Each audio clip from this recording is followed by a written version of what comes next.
Hello, I am Ricky York and I am presenting a decision that is vital to Alaska's economy and future.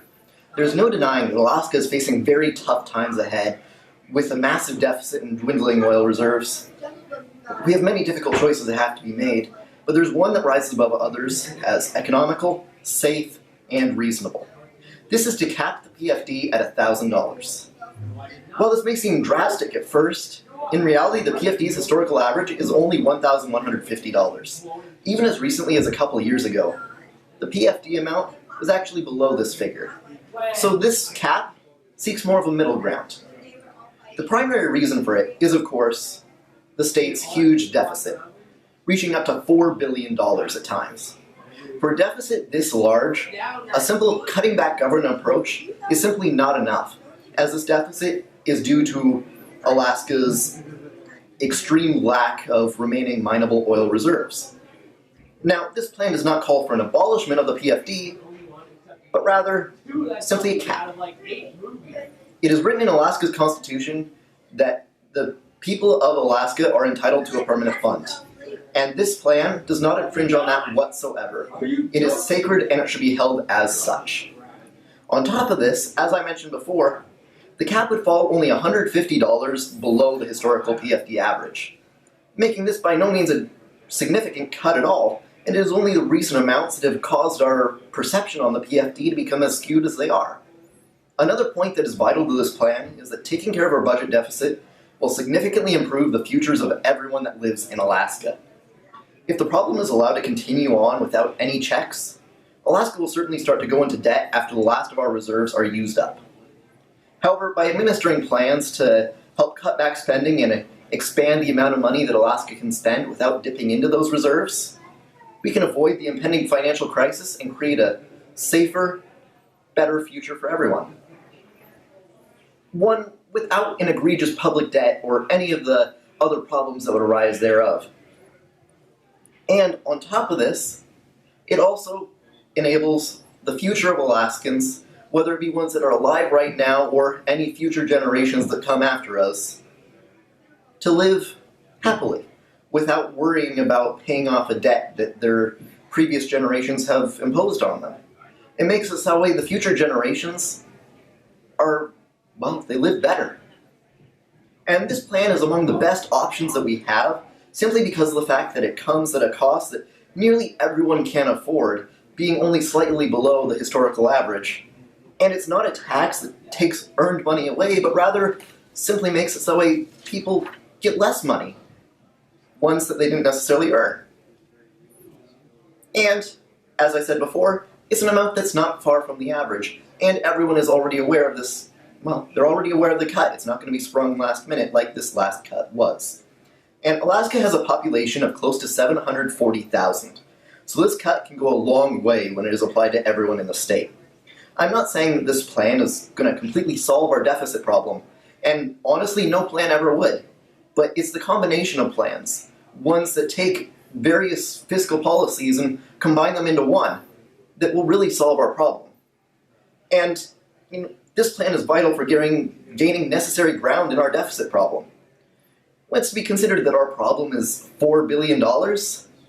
We need to consider every route that we have available to us, no matter how small or how big. And this is extremely important, as I said before, not only to Alaska's current generations, but also all the future generations. Because, well, the debt is a big problem. And the PFD is something that we are able to cap and can make a significant difference on the deficit problem. Thank you. Hello, I am Jacob Hersh, and I come before you today with an uncomfortable truth. Alaska faces an uncertain fiscal future, a future that so far has been marked by deficit and debt. The idea that by cutting the PFD we could help our state out of the fiscal hole into which it has been dragged is an idea that is patently false, as I will prove in the negation of the resolution that the state of Alaska should cap the permanent fund dividend at a maximum of $1,000 per individual.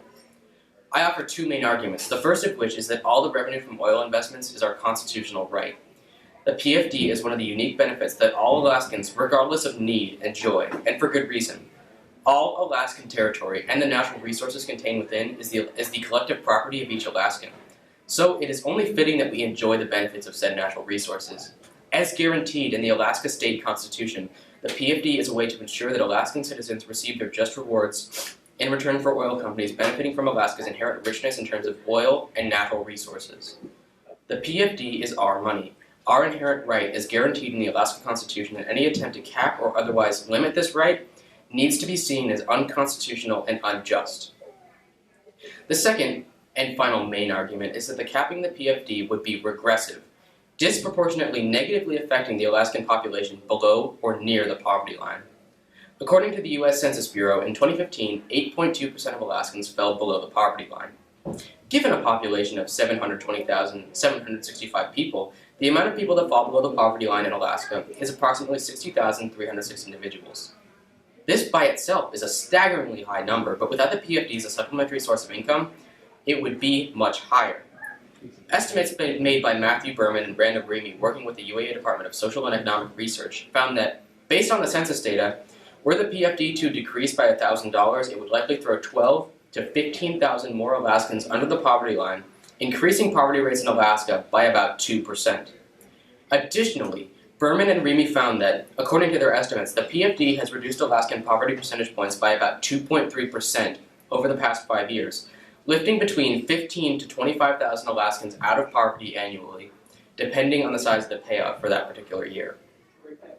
Therefore, based on the information provided, we can see that a cap on the PFD would disproportionately affect poor Alaskans. A PFD cap would obviously harm everyone financially, but as we can see, Alaskans near or below the poverty line would suffer the most.